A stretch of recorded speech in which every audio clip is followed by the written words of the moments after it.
Acho que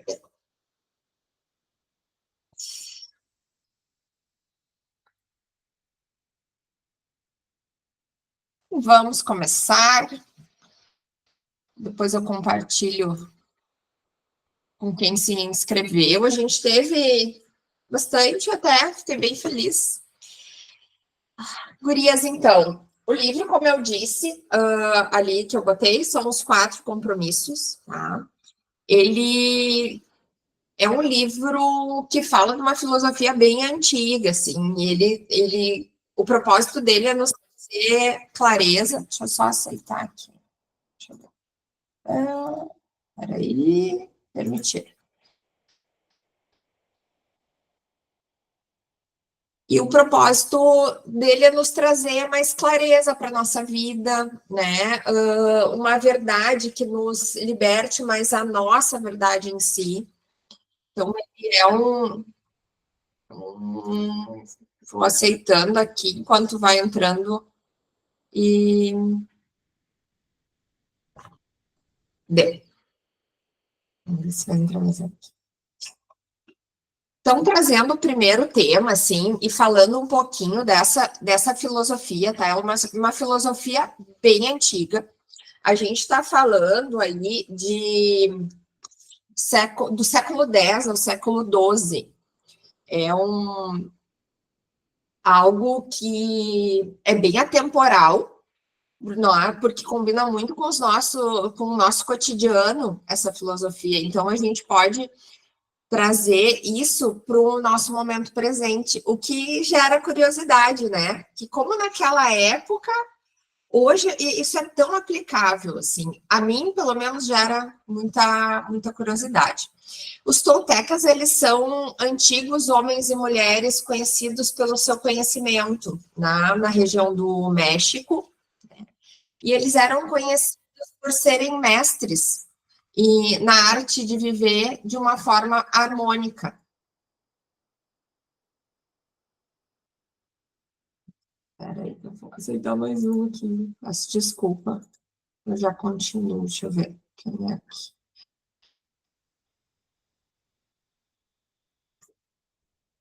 Voltando aqui. Não sei se quando eu aceito não sai ali. Não? Não sai? Tá. E esses ensinamentos, então, de forma tão atemporal, né, eles têm por objetivo nos trazer mais clareza, mais equilíbrio na nossa vida e nos alinhar de uma forma que a nossa vida flua com o universo, né? Que o nosso cotidiano flua. E daí, se a gente for lembrar dos nossos ancestrais lá naquele século X, eles norteavam. Se a gente for olhar para Machu Picchu, que eu acho que é o mais comum da gente ver, né? Toda a agricultura, todo o conhecimento deles era norteado pela natureza, pelo horário da manhã, eles sabiam mais ou menos que horas era, as plantações e as estações do ano, eles tinham toda essa noção, porque eles eram muito conectados com a natureza. Eu tive a oportunidade de conhecer Machu Picchu, e realmente tu fica encantado como, naquela época, eles conseguiam esse discernimento, né, e essa sabedoria, que eu acho que é muito do que falta para nós hoje, nos dias atuais. A gente está muito na tecnologia e não se conecta à nossa ancestralidade, ao que era comum naquela época, né?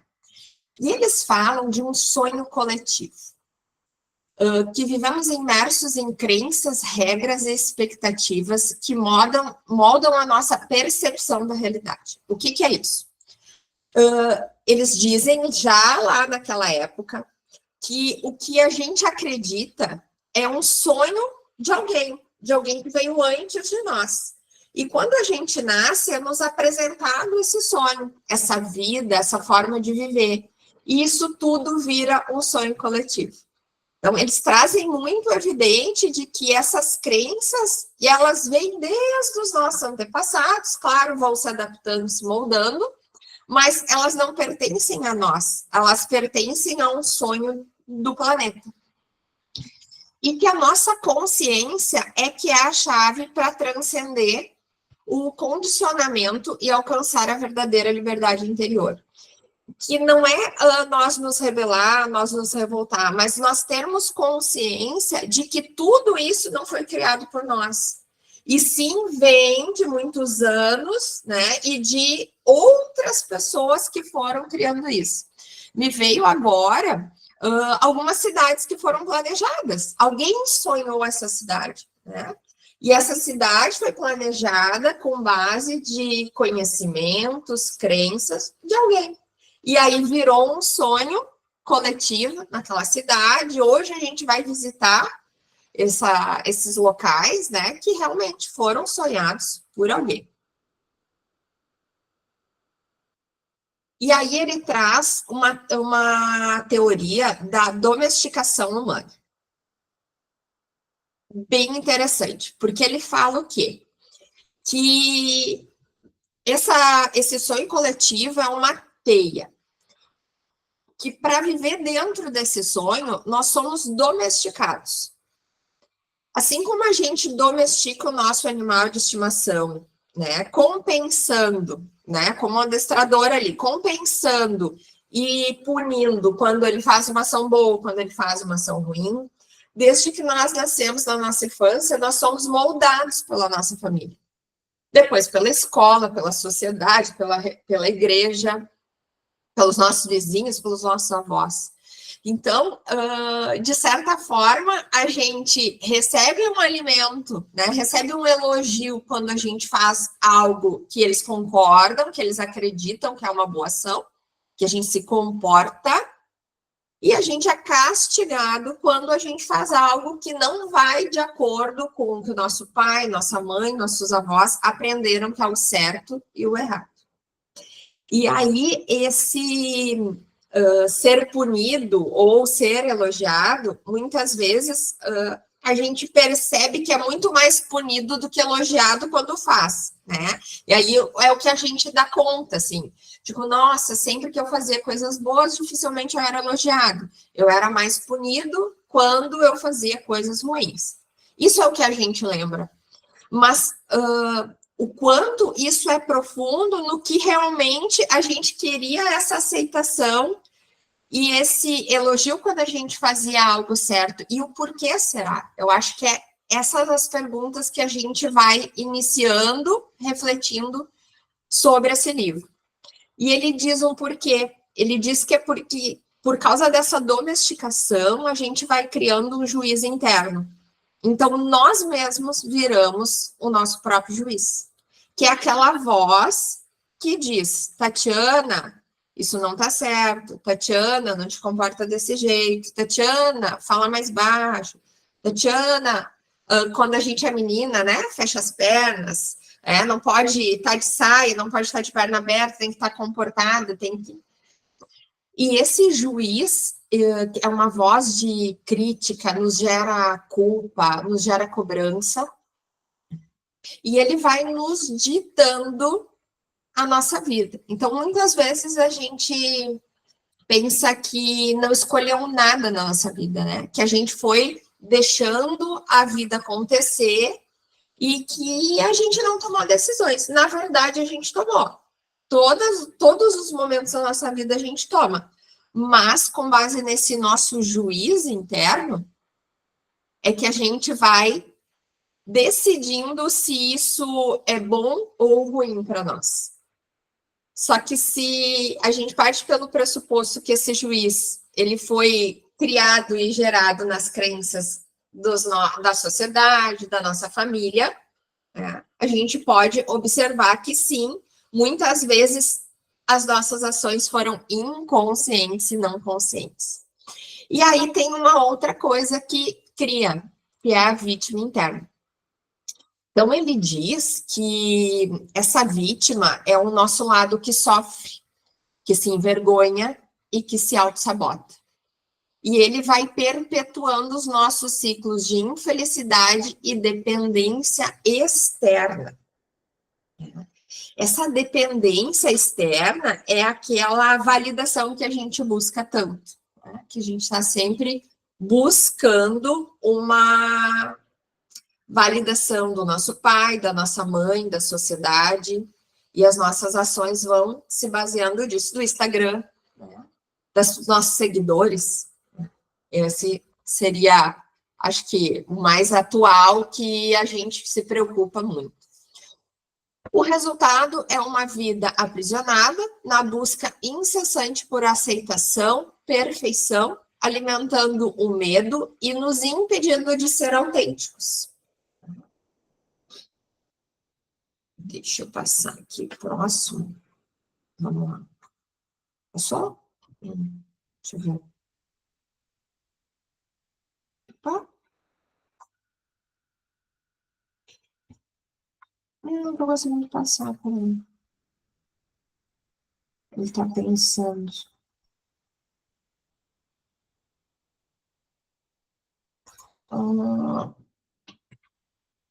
Foi. Ixi, foi ótimo. E a proposta do livro, então, é romper com os ciclos de medo, sofrimento, que são romper com o medo, abandonar os antigos compromissos baseados no medo, culpa e nas crenças limitantes que nos aprisionam. Muitas crenças que foram instauradas em nós, elas são positivas, elas nos servem, mas o importante é a gente identificar essas que nos causam medo e nos aprisionam. Construir o amor, criar novos compromissos conosco, fundamentados na verdade, na consciência plena e no amor incondicional. Compromissos que sejam nossos. Então, ele traz uma avaliação para que a gente identifique o que é nosso e o que é do outro. O céu na terra. Transformar o inferno das nossas mentes em uma realidade de paz, alegria, liberdade, no aqui e no agora. O primeiro compromisso que ele traz, seja impecável com a sua palavra. E aí, é algo que eu muitas vezes falo que a gente precisa observar as coisas que a gente fala. E hoje está mais comum essa fala, assim, falando de energia, falando em lei de atração, isso é bem comum. Mas olha como já se falava naquela época, e olha como os nossos avós já nos falavam isso, o nosso pai, a nossa mãe, nos trazendo, né? Cuida o que tu fala, minha filha, não fala que atrai. Então, desde aquela época já se falava sobre isso. A tua palavra é uma ferramenta poderosa, uma força mágica capaz de criar ou destruir. Ela reflete a tua intenção e molda a tua realidade. Ele traz que a nossa palavra, ela é como uma semente. Então, a gente vai plantando as coisas através da nossa palavra.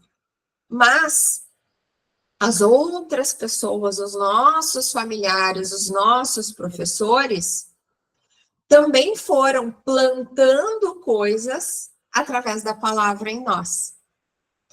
Então, quando tem aquele ditado que diz, né, temos uma boca e 2 ouvidos, que é para ouvir mais e falar menos, na verdade, a boca está no meio dos ouvidos e tudo que a gente fala, a gente escuta muito. E eu acredito, e ele traz aqui também muito, e é algo que é coerente com o que eu acredito, é que nós temos o poder de nos levantar e de nos destruir. E quantas vezes a gente usa o poder da palavra contra nós mesmos? Paz interior. A impecabilidade traz serenidade à mente e ao coração. O que ele quer dizer isso? Com a impecabilidade. O pecado, literalmente, ele é contra nós mesmos. Quando a gente peca contra nós. E a gente ser impecável é a gente ser sem pecado. É a gente não ir contra a nós mesmos. Então, ele traz essa palavra como seria a mais importante, seria como um norte, né? Seria o mais importante a nós não seremos pecadores da palavra, seria contra a nós mesmos. Relações saudáveis, que a gente sendo impecável na nossa palavra, nós construímos relações melhores, mais saudáveis, porque assim como a gente semeia toda a nossa fala, a gente está plantando no coração e na mente das outras pessoas através da nossa palavra. Exemplo, os nossos filhos. E o amor próprio. A palavra reforça a tua autoestima e o reconhecimento do seu próprio valor. Isso a palavra quando estamos falando de nós, mas também quando a gente está em relações, né? Em outras relações. Os nossos parentes, nas nossas relações de trabalho. E ele traz algumas coisas para nós evitarmos. Fofocas e julgamentos alheios, porque nada floresce da fofoca e do julgamento. Críticas destrutivas a si mesmos e aos outros. O que a gente quer através dessas críticas, né? Como é ruim quando alguém nos critica. E a gente faz isso recorrentemente. Às vezes até de pensamento somente e não chega a falar, mas a gente passa o tempo inteiro julgando e criticando. Mentiras e distorções da verdade.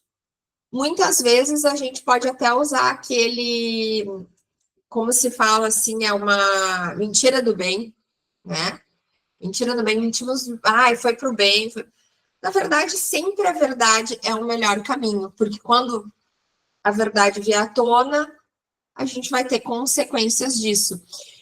E o mais importante aqui, que traz isso, é o que a gente entende como a verdade.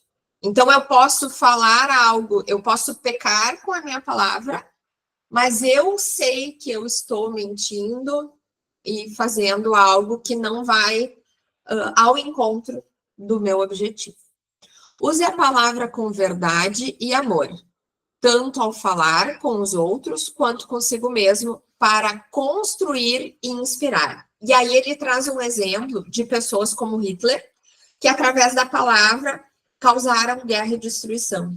O quanto a palavra, sim, ela é importante. A gente pode enaltecer ou destruir através dela.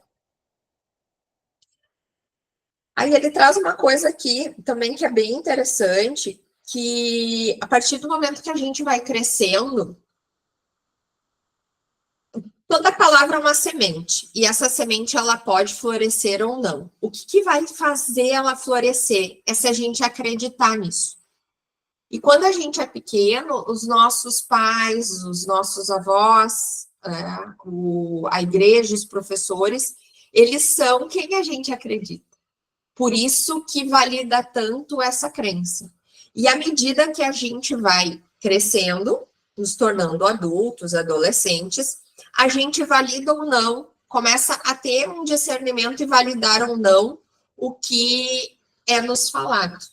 A partir desse momento, a gente consegue, estando consciente, a ter esse discernimento. Próximo. O segundo compromisso, não leve nada para o lado pessoal. O que os outros dizem ou fazem é um reflexo do próprio sonho deles, da própria criação deles, da forma como eles enxergam o mundo, das suas crenças, dos seus medos e da sua percepção. Não tem a ver com você. Nós nos colocamos muito no centro das coisas e a gente sempre acha que alguém quer nos ferir através da palavra, que através da ação ela quer nos magoar. E muitas vezes não, ela só fez aquilo porque ela acreditava que era o melhor naquele momento. Ao levar algo, uma palavra, o que foi feito para o lado pessoal, tu absorve o veneno daquilo. Aquele veneno emocional alheio, tornando-se refém e da opinião daquela pessoa. Toda vez que a gente concorda em uma fração com o que foi dito, a gente se ofende. Quando a gente não tem uma fração nossa, uma partezinha, uma molécula nossa que concorda com aquilo, a gente deixa passar. Então, a palavra do outro que a gente absorve como veneno, normalmente é porque a gente acredita naquilo, em algo em nós, aquilo ressoou. Praticando e aí a gente fica bravo, se magoa, geram brigas e conflitos, né? Quando a gente começa a gerar uma imunidade emocional, que ele fala aqui, a gente começa a se proteger. Então a gente começa a perceber que aquilo é do outro, que ele falou porque era algo que ele acredita, porque era algo que ele pensava, ou porque realmente era a opinião dele, assim como a gente tem a nossa opinião. E isso não drena mais a nossa energia. Liberte-se da necessidade de agradar e viva sua verdade sem depender da aprovação ou crítica alheia, alcançando a verdadeira liberdade interior. O quanto é difícil isso para nós.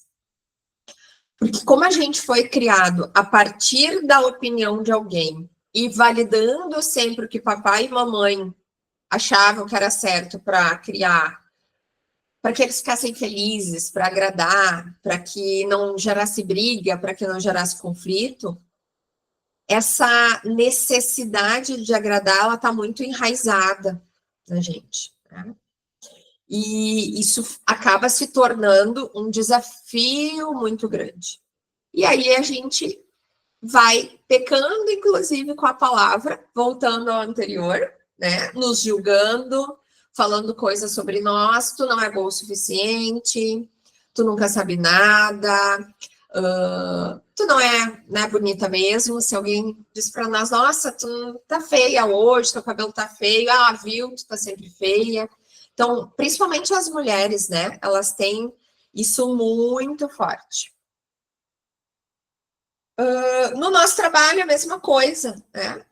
O chefe, por exemplo, se o chefe diz para nós algo do tipo, o teu trabalho não ficou bom, ele teve uma perspectiva sobre aquele trabalho, e ele tá no papel dele em te dizer que o trabalho não ficou bom, e tu, não levando para o lado pessoal, consegue melhor ver aquela situação para que tu consiga corrigir e atender as expectativas daquele trabalho. Mas como a gente leva tudo para o lado pessoal, a gente já gera todo um excesso de emoção naquela situação. E aí isso nos dificulta a relação, dificulta que a gente refaça esse trabalho, né? Que a gente enxergue com clareza que talvez realmente o trabalho poderia ter sido melhor, e isso vai para outras questões na nossa vida. E o terceiro compromisso, não tire conclusões. Difícil. Nossa mente frequentemente cria histórias e suposições que não correspondem com a realidade. Essas conclusões precipitadas são fontes de nos geram ansiedade, geram mal entendido e geram conflitos. A gente tem a tendência em saber o que o outro está pensando, a tendência em achar que já entendeu, a tendência em não deixar o outro falar ou concluir, porque eu já sei o que ele vai trazer, né? E a nossa mente mente. Ela cria histórias, ela é muito criativa. Quantas vezes já não aconteceu de vocês criarem situações mirabolantes quando daqui a pouco veio por exemplo, alguém não atendeu o celular, a gente cria, né? Em relacionamentos isso é mais comum. Um chefe ou um amigo está falando, meio que olhou e tu já criou uma história que estão falando de ti. Então, essas coisas são muito comuns. Quando, na verdade, quando isso vem à tona, ele traz que a gente deve fazer perguntas. Faça perguntas. E que a gente não faz as perguntas porque a gente tem medo das respostas. Medo da rejeição, medo de não agradar, e aí a gente deixa de fazer perguntas e gera suposições. E isso está muito relacionado às nossas feridas emocionais, trazendo num outro viés. Todos nós temos feridas que foram criadas na nossa infância. Injustiça, rejeição, abandono, traição, humilhação.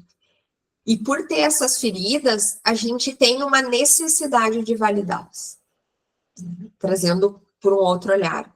E tem muita relação no que ele fala, porque ele diz assim, se tu fizer perguntas, tu perguntar o porquê que aconteceu, por que a pessoa não atendeu o telefone, o porquê que ela leu o WhatsApp e não te respondeu, perguntas, não cobranças. Perguntas, tu acaba diluindo essas histórias na tua mente. E aí eu pergunto para vocês, né, para uma reflexão, assim, qual foi a última conclusão errada que vocês lembram de ter feito? Né, que tirou vocês, que vocês ficaram emocionalmente aflitos, ansiosos, e na verdade não era tudo aquilo, né? Gerando, então, ansiedade, preocupação, medo desnecessário, os mal-entendidos, a distorção na comunicação, uma má interpretação, isso faz a gente ter conflitos, principalmente nos relacionamentos. Né? E o quarto, vamos ver se ele passou.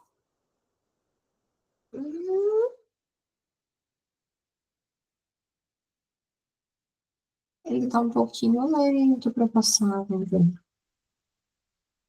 Mas antes foi 2, né? Quando eu passei. Vamos ver aqui. Ai, ai, ai. Já vai.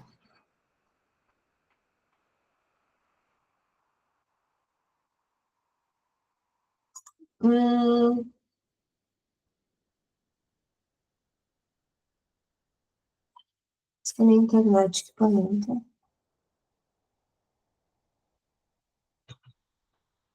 Ah, foi. Sempre deu o seu melhor. Sempre deu o seu melhor. Ele não está falando da gente fazer acima do que a gente pode.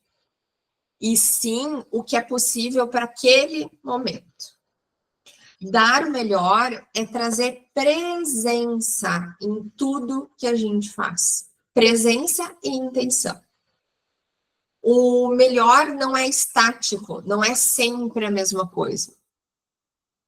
Por vezes, de manhã eu tô mais disposta, à noite eu tô mais cansada, outras pessoas são mais lentas de manhã, são mais dispostas à tarde ou à noite. Né? E às vezes tem dia que eu vou estar de um jeito, por N questões, tem questões de saúde, hoje eu não posso dar o que eu dei ontem, porque eu estou com questões de saúde hoje, por exemplo. Então, esse melhor, ele muda a cada dia, e dependendo da circunstância, da energia, do conhecimento e da disposição. Mas o que importa é a nossa intenção de dar o melhor que a gente pode. Ele evita culpa e frustração. Quantas vezes a gente fez uma entrega e aí depois se culpou porque não deu todo o máximo que poderia? Indo ao encontro daquele exemplo que eu dei anterior no trabalho, se eu dei o meu melhor no trabalho e não foi de acordo com o que o meu chefe pensava, eu não vou me sentir culpada. Eu não levei para o lado pessoal, vou corrigir, vou fazer, talvez eu não tenha entendido, interpretado corretamente, né? E isso não vai me gerar uma frustração. Viva no presente.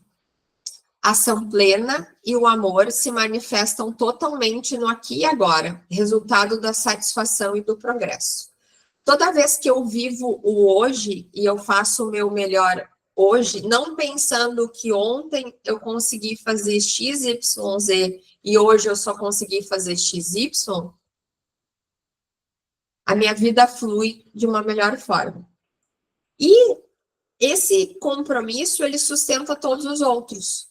Porque sempre que eu der o meu melhor na palavra, né? Sempre que eu der o meu melhor no dia, em cada ação minha, eu vou me sentir melhor. Esse compromisso é a base que fortalece e integra todos os anteriores, impulsionando a sua jornada de autodescoberta e crescimento. Então, como a gente se julga o tempo inteiro, né? Acaba que a gente sempre acredita que não dá o melhor.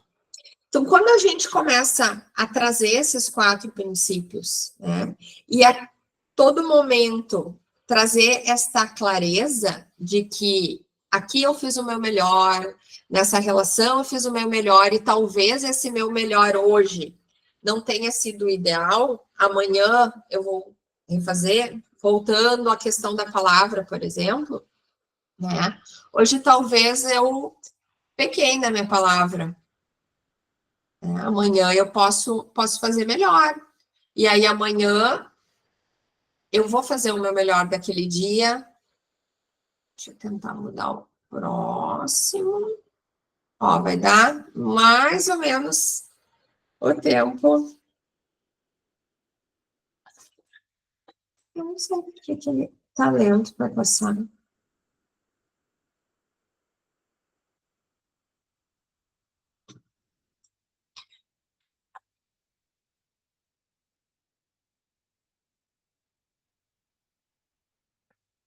Ah, tem.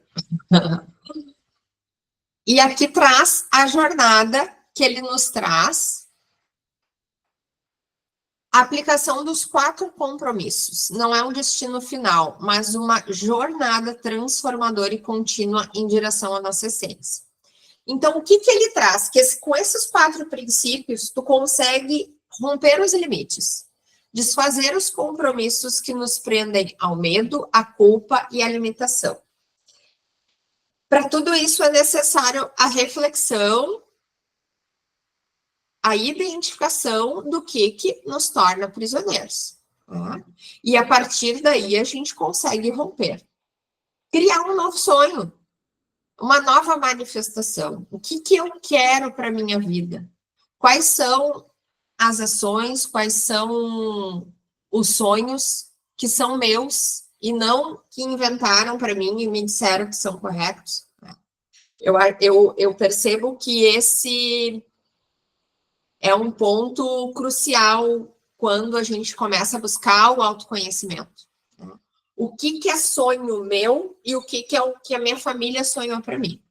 Isso é o pontapé inicial. Parte das nossas escolhas diárias. Não é um estado alcançado, é uma escolha consciente feita a cada dia e a cada momento. Então, a cada dia eu escolho as minhas ações, eu escolho o que eu aceito e o que eu não aceito mais para a minha vida. Uma prática constante, uma dedicação diária, né? Consciente, é o motor da verdadeira transformação. Ele traz esse norte no livro para nós, que a partir desses 4 compromissos, a gente começa a criar uma vida mais livre. E o que é esse livre? É livre do que desenharam para nós. E sim, o que nós queremos para a nossa vida, para a nossa história, né? É esta liberdade pessoal, não aprisionado no que nos disseram que é correto, né? Na religião, na política, como mulher, como homem, como filha. O que é ser uma mãe? O que é ser um homem? O que é ser um pai? A gente gera no inconsciente coletivo um estereótipo, né? Do que é ser uma esposa, do que é ser um marido, do que é ser um bom profissional. E o próximo. Aqui eu quero compartilhar com vocês, então, para mim encerrar e a gente abrir para quem quiser falar, se alguém quiser trazer, né, o que veio de insight. São 2 perguntas, assim. A nossa liberdade começa quando a gente escolhe os nossos compromissos, quando a gente escolhe o que a gente quer para a nossa vida. E daí, diante disso, eu pergunto para vocês, né? Qual desses compromissos ressoam mais? O que vocês veio de insight para vocês? O que vocês observaram, né? Fazendo uma reflexão para a vida de vocês? E o que vocês podem mudar, né? Na rotina, na vida? E aí a gente pode trazer essa troca, né? Podemos abrir para um bate-papo aqui, para uma conversa.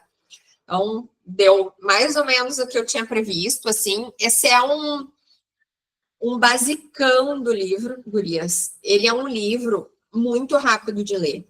Ele tem muitos insights profundos. Eu super recomendo mesmo, tá? Acredito que vale muito a pena a leitura. Eu trouxe ele nas bases, bem em resumo, assim, trouxe alguns exemplos que realmente são da minha crença pessoal. Então, por isso que é importante a leitura de vocês, né? Eu plantei uma semente aqui e aí, a partir disso, vocês germinam ela ou não. Então, meu compromisso, assim, foi de ser mais, como é que se diz, assim, mais fidedigna ao que está no livro, mas, claro, trazendo alguns exemplos, tá? Antes de eu abrir aqui, eu queria agradecer, realmente, assim, daqui a pouco, se alguém sair, a presença de vocês, a confiança, né, de estarem aqui, dando uns minutinhos do tempo de vocês, mas eu queria agradecer a vocês mesmo, assim, que vocês agradeçam a vocês por vocês se darem um tempo para se permitir fazer uma coisa diferente, para se permitir ouvir, né, algo externo, assim, que pode ou não ressoar com vocês. Falando um pouquinho, tá, eu compartilho, assim, compartilhar com vocês um pouquinho a prática do meu trabalho, tá? Além desses encontros, assim, abertos, que a minha ideia é logo fazer um outro. Aí, se vocês gostaram, participem de novo. A minha ideia é fazer desse outro livro aqui, ó. Eu vou descompartilhar aqui, porque eu acho que fica melhor. Peraí. Interromper compartilhamento.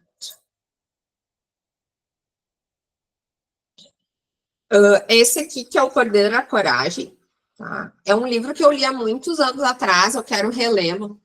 E ele fala de como, muitas vezes, o nosso processo de transformação, ele é sozinho. Ele fala do deserto, assim, que a gente entra no deserto sozinho, mas no deserto a gente encontra outras pessoas. Então, nesse processo que a gente nunca sai do deserto sozinho. Então, a ideia é fazer uma reflexão sobre esse livro da próxima vez. E, além desses encontros também, aí, para quem não conhece o meu trabalho, eu faço alguns atendimentos individuais, em grupo, tá? Eu trago alguns aprofundamentos na parte do autoconhecimento, as terapias integrativas, a psicanálise, e ferramentas que trazem mais equilíbrio e propósito. Tá?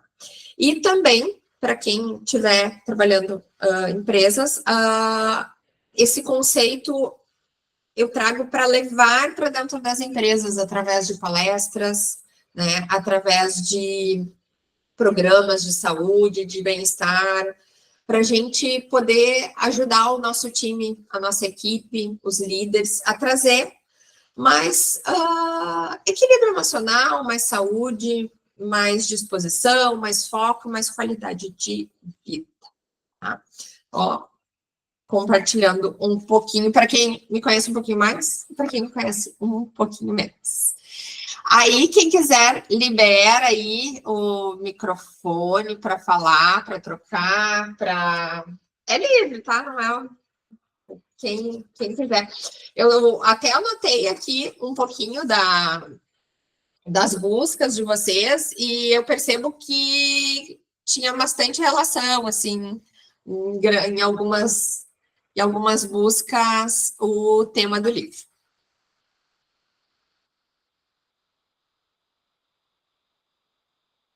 Alguém quer falar? Todo mundo encabulado? Não sei se eu tenho que liberar o microfone.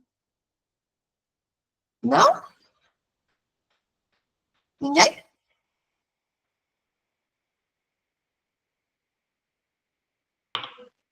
Eu queria só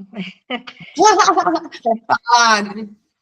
compartilhar uma coisa que, na verdade, a gente já conversou sobre isso, né?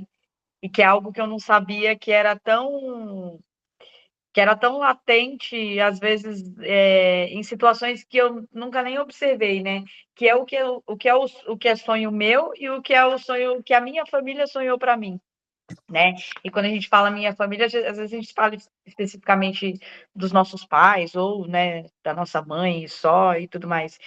E aí eu tenho observado ultimamente que muito do que eu vivo e do que eu buscava, na verdade, né? Busquei durante muito tempo, não era nem algo que eu quisesse, era mais algo que né, alguém tinha dito que era importante, que era assim e tudo mais. E aí, em um certo momento, a gente começa a refletir melhor, né, sobre que, tipo, eu tô correndo atrás de uma coisa, mas será que eu quero isso para mim? Tipo, será que isso é importante para mim? Por exemplo, a minha mãe fala sempre da questão da casa própria, né? Tipo, ah, você tem que comprar uma casa para você, e biriri barará.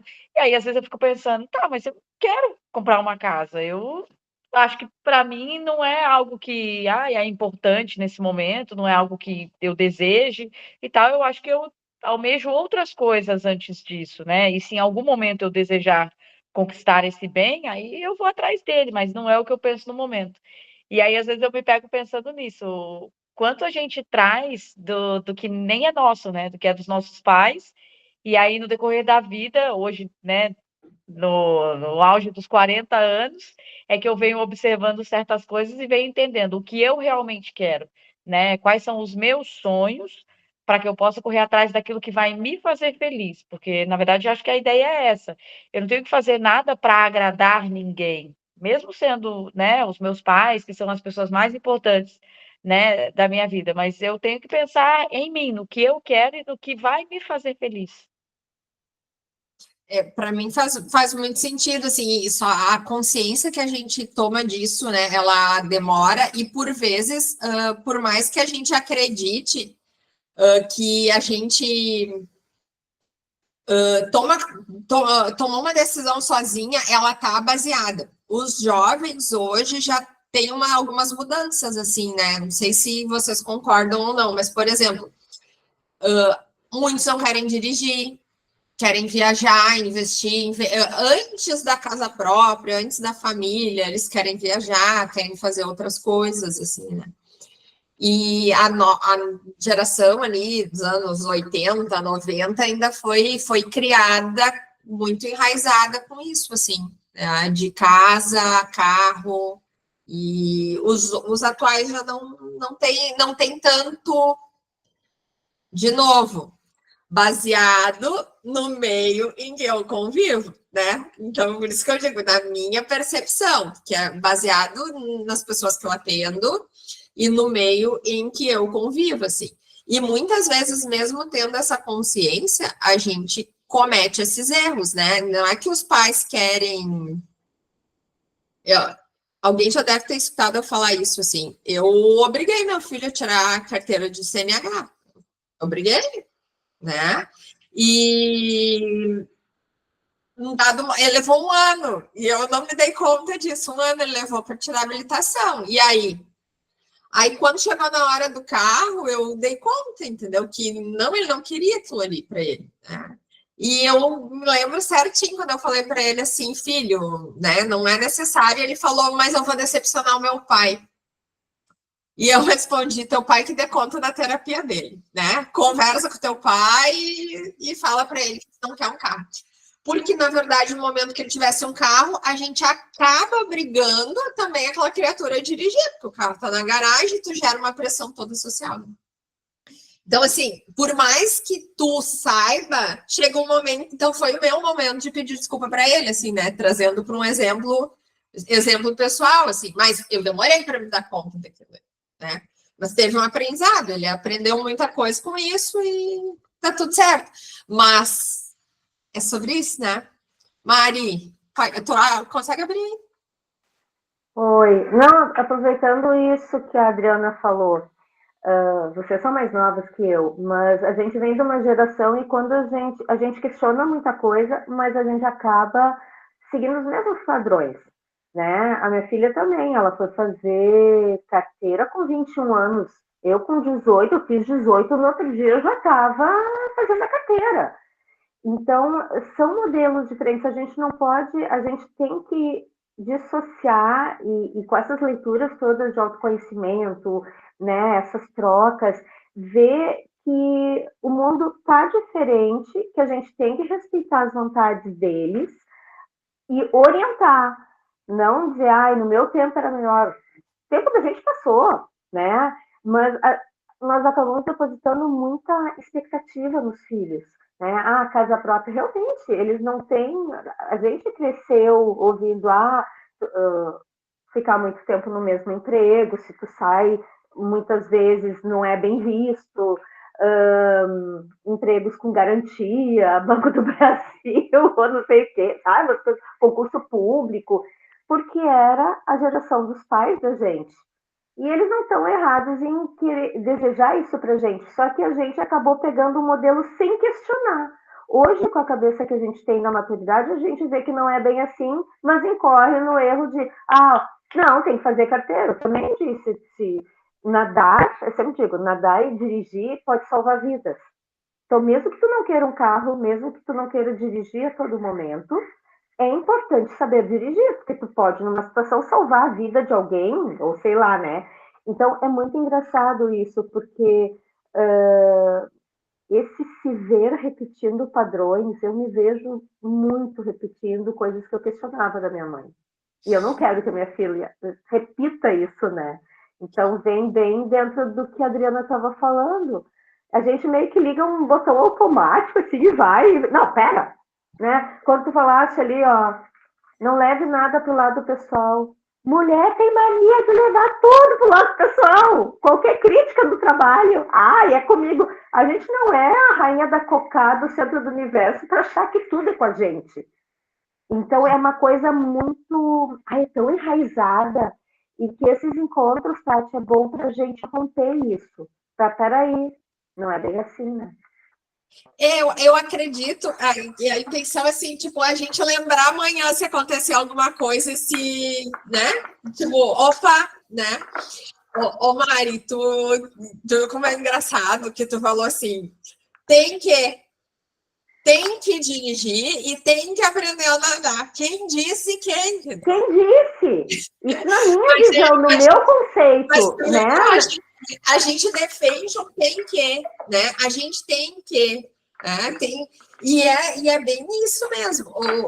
E tem coisas que nunca nós vamos conseguir ter consciência e melhorar, e tá tudo certo, que bom, porque tem coisas que fazem muito bem, né? Mas nessa reflexão, no autoconhecimento, que todo mundo. Olha só, a gente acha que tá na moda. Ele falou em autoconhecimento lá no século X. Isso tá na moda. Como assim tá na moda, né? E trazendo aqui para vocês, assim, o yoga, ele traz uma filosofia muito similar. A filosofia do yoga é muito similar. E ele traz que a gente nasce para sofrer. Mas não é desde que a gente nasceu, as pessoas colocam que o mundo é um sofrimento, que a gente vai sofrer, e que a vida... Onde no yoga diz que o maior aprendizado que a gente precisa ter é que a gente não veio no mundo para sofrer. E a gente tem que desapegar disso, do desapego das coisas, das pessoas, né? E não é só do material, é a gente apegado a tudo, da opinião alheia, né? Do que o outro pensa. Dizer não ao que não nos faz bem. É. A coragem de dizer não, a coragem de barrar coisas, a gente só consegue isso na maturidade. E é tão libertador. E parece que quando a gente diz não, a gente está devendo algo para alguém. Para, sabe? Se não faz bem, larga a mão. A gente sofre, né? A vozinha, né? Aquela vozinha que é o juiz que ele fala ali, né? Que é o nosso juiz interno que fica lá dizendo: eu estabeleci né, essa voz, para mim, eu mando ela calar a boca de vez em quando. Tipo, cala a boca. Não tô te cala a boca. E bota uma música, tipo, é meu ritual, assim, sabe? Quando começa muito a minha cabeça, assim, cala a boca, não tô te perguntando. E boto uma música e faço uma outra coisa, alguma coisa. Mas é que hoje tu já tem esse despertar de, não, para, tô entrando naquilo, tu dá um basta. É o perceber. A gente vive numa coisa tão rápida que às vezes a gente não para pensar, e quando vê, tu tá no olho do furacão. Mas às vezes esse perceber, Mari, que antes assim, ó, levava dias no mimi, no achar, hoje pode levar 1 hora, 20 minutos, 2 horas, entende? Eu acho que é sobre isso, e a gente quer se cobrar uma perfeição, assim, eu quero ser, e eu acho que isso não é nessa vida, assim, né? A gente vai melhorando. A Cal levantou a mão. Cal, fala aí. Ai, linda do meu coração, fala aí. A Cal, a Sofia. Tira a minha mãozinha ali, peraí. Tirou? Ah, eu não estava conseguindo. Eu estava apanhando aqui. Que lindeza. Oi, meu amor. Que saudade. Que saudade. Não, mas a questão da cobrança da família da gente é uma coisa muito louca. Eu me separei com 29 anos, tendo a minha casa. Cheguei nos 30 com uma crise de identidade, porque eu tinha me separado. Não sabia o que ia fazer, porque até então eu estava decidida porque eu estava infeliz no meu emprego. E quando tu é jovem, mais ou menos com 30 anos, tu acha que a tua vida tem que estar decidida, resolvida, casada, com filhos, porque foi o que teus pais fizeram, né? E eu cheguei nos 30 anos sem praticamente nada disso. E eu fiquei realmente numa crise existencial, sabe? Tava trabalhando bem, tava numa empresa boa, mas eu não me sentia pertencente de nada daquilo. E uma vez a minha avó, eu tinha recém me separado, minha avó disse assim: quando é que tu vai me dar um bisneto? A cobrança do bisneto. Eu disse: para, avó, acabei de me separar. Tu é louca que vou ter filho solteira? Imagina. Vai fazer uma produção independente. Como se fosse uma obrigatoriedade, né? De ter um filho. Agora minha mãe já encerrou esse papo, sabe? De neto e essas coisas assim. Mas essa crise existencial foi uma coisa que deu uma guinada na minha vida, aliás, uma virada na minha vida de 8 a 80. Pedi demissão, fiquei sem saber o que fazer. Realmente eu fiquei sem saber o que fazer. E numa viagem com a minha família para Santa Catarina, resolvi não voltar. Eu resolvi não voltar. Passei trabalho aqui. Agora, graças a Deus, estou bem empregada, estou casada novamente, mas não tenho a intenção e nem a cobrança de ter filhos, sabe? Porque eu realmente, eu disse, não é uma coisa que não é um sonho meu, não é um desejo meu. Então, não tenho por que fazer algo que eu não quero para agradar a minha família. É duro porque é uma coisa que eles esperam da gente. É quase que o jogo da vida, né?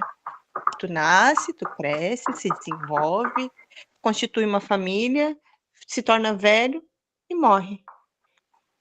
Às vezes eu até me pergunto, sabe, como vai ser eu na velhice sem os filhos? Mas eu não posso ser tão egoísta para ter que gerar uma criança para cuidar de mim na velhice, sabe?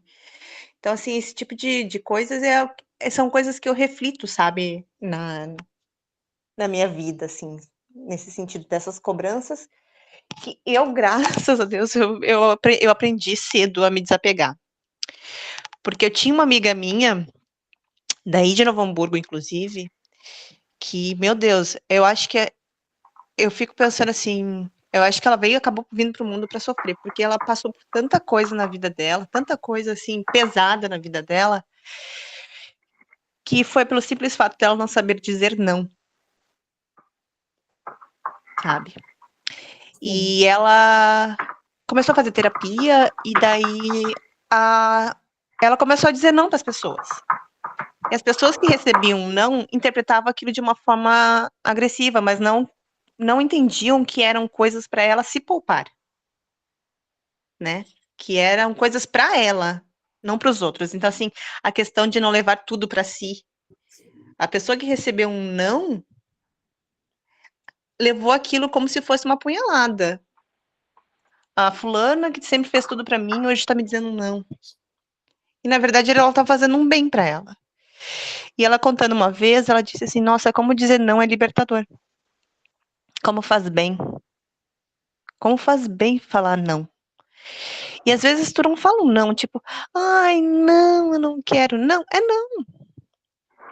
E é impor limites na vida da gente. Isso, de alguma forma, é libertador, sabe?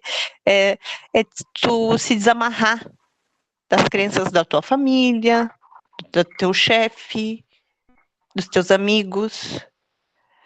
Eu tenho cobranças, tipo, por que tu não faz isso? Porque eu não quero. Simples. É simples, assim. Não é para te agredir, não é para agredir nem nada, é só porque eu não quero. Eu quero me poupar, sabe? Essa consciência eu acho que eu tenho, graças a Deus. O cálculo não tem que parece que vir complementado por alguma coisa. É muito Só que a louco gente, isso. às vezes cobra também, né? Mas por que não? Por que não? Então, assim, é meio recíproco, né? A gente também tem uma certa. Se a gente quer o sim, a gente quer uma complementação. Não com justificativa. Eu tenho uma coisa para te dizer, amiga. Eu nunca vi. Olha, a gente conviveu muitos anos. Tu fala mal de alguém. Nunca. E eu te uso como exemplo. Olha, eu não sei quantas vezes eu já falei isso para alguém. Mentira! Né? Nunca vi. Tu nunca.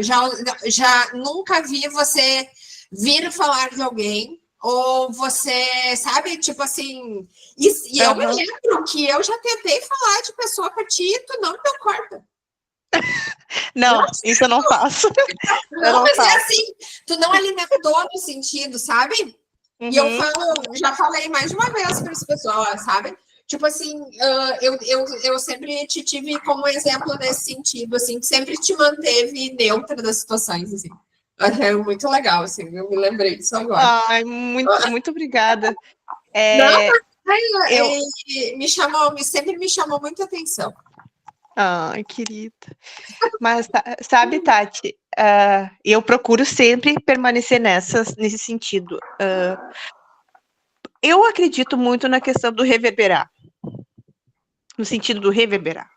Aquilo que tu fala ou que tu faz, volta pra gente.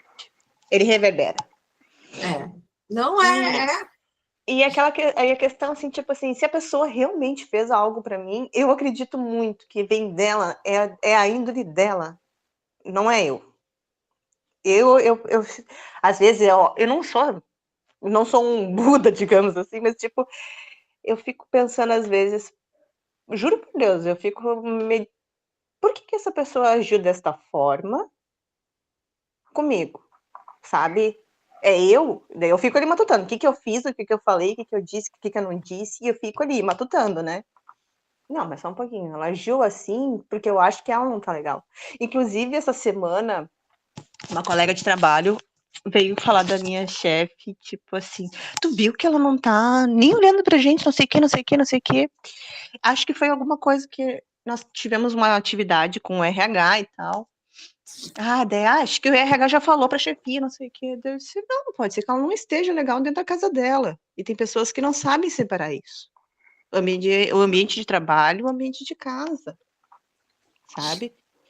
E tipo, e tá tudo certo. Não adianta a gente ficar Mas é alimentando. difícil, né? A gente é um complemento, né? Uhum. Separar realmente não é algo que seja natural da gente, né? Às vezes tu pode até não comentar, mas tá no teu rosto, tá na tua energia, que tu não tá bem. Isso. Né? Aí, Tu não fica 100%, né? Na entrega. não fica. Por isso que uma coisa tem a ver com a outra, né? Por isso que nós somos seres holísticos, né? Não é holístico, é diferente de místico. Holístico, a gente é vários pedacinhos, assim. E se um deles não tá bem, interfere no outro, né? Tem essa relação com o outro. Assim. Sim, sim. Mas tem uma outra questão que eu vou te dizer de dirigir. Eu não dirijo ainda, Tati. Eu tenho carteira há 10 anos e não dirijo. Eu tenho pavor de dirigir. Tenho pavor, medo, pânico. Precisa, né? Hoje em dia não precisa mais. Não, tenho Uber aí, tenho marido para levar também. Coisa boa, chofer. Chofer, exato. Obrigada, Tati. Tô com uma saudade imensa de ti, amor. Olha, a próxima vez eu não quero saber se teu cachorro aí que eu for para Santa Catarina. Não, ai, guria, e pior que ela tava bem doente, mas nós vamos se encontrar. Nós vamos se encontrar. Mas alguém quer falar alguma coisa, gente? Não?